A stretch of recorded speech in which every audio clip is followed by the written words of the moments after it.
शुरू बठिंडा सैन्य ठिकाने में हुई गोलीबारी और उसके बाद एक संतरी की कथित खुदकुशी को लेकर वहां की सुरक्षा व्यवस्था पर स्वाभाविक ही सवाल उठ रहे हैं। यह देश के सबसे बड़े सैन्य ठिकानों में से एक है।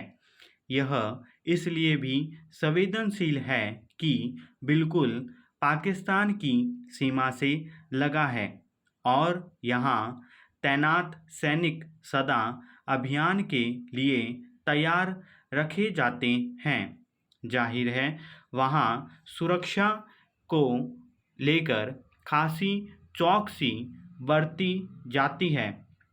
ऐसे में अगर दो अज्ञात लोग उस सैन्य ठिकाने के भीतर घुसकर सो रहे चार जवानों को गोलियों से भून डालते हैं तो चिंता स्वाभाविक है।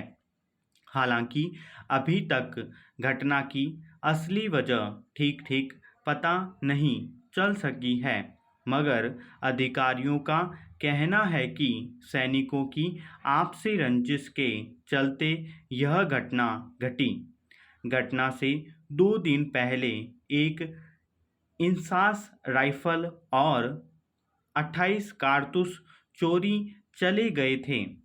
इस घटना से उसी राइफल के इस्तेमाल की आशंका जताई जा रही है।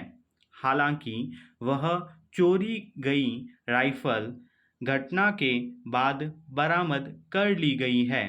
इस घटना की असल वजह जांच के बाद पता चल जाएगी, मगर वहां की सुरक्षा से जुड़े सवाल शायद अनुत्तरित ही रहेंगे। इस घटना के अगले ही दिन एक सत्री की सिर में गोली लगने से मौत हो गई, जिसे खुदकुशी बताया जा रहा है।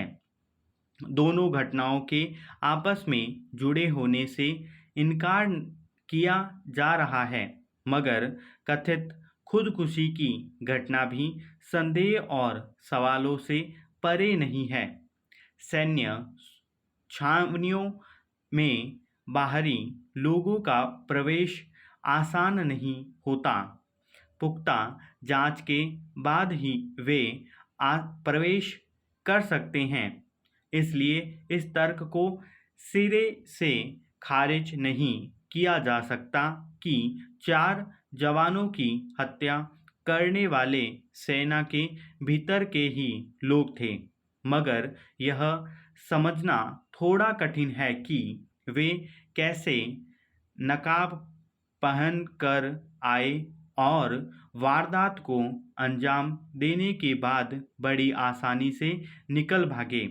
छावनियों में सेना की टुकड़ियां किसी वरिष्ठ अधिकारी की निगरानी में रहती है।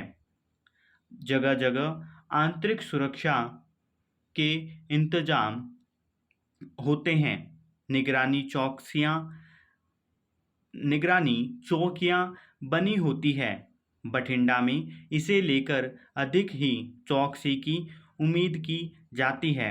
फिर कैसे 2 नकाबपोश राइफल और कुल्हाड़ी लेकर भोजनालय वाले इलाके में पहुंचे और 4 जवानों को मारने में कामयाब रहे।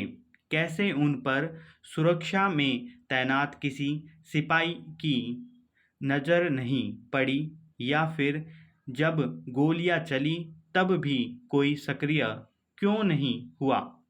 इस घटना को मामूली चूक या आपसी वैमनस्य बताकर हल्के में नहीं लिया जा सकता।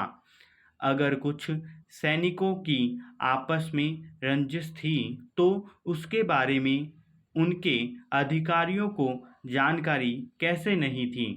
फिर उन लोगों की पहचान करने और उन्हें तलाशने में इतना वक्त कैसे लगा। यह घटना बड़े शातिराना ढंग से अंजाम दी गई और लोग सेना के लिए किसी भी रूप में उचित नहीं माने जा सकते। सिपाहियों के बीच ऐसी आपसी रंजिश जो खुरेजी तक पहुंच जाए, सेना के अनुशासन पर सवाल खड़े करती है। फिर उस संतरी की मानसिक स्थिति का अंदाजा कैसे नहीं लगाया जा सका, जिसने पहरा देते हुए खुद को गोली मार ली। इन दोनों घटनाओं से यही रेखांकित हुआ है कि बठिंडा सैन्य ठिकाने में सब कुछ ठीक नहीं है। फिर यह भी कि सैनिकों की मानसिक स्थिति का आकलन करने के लिए जो सुझाव दिए गए थे, उनका सही ढंग से पालन नहीं हो रहा।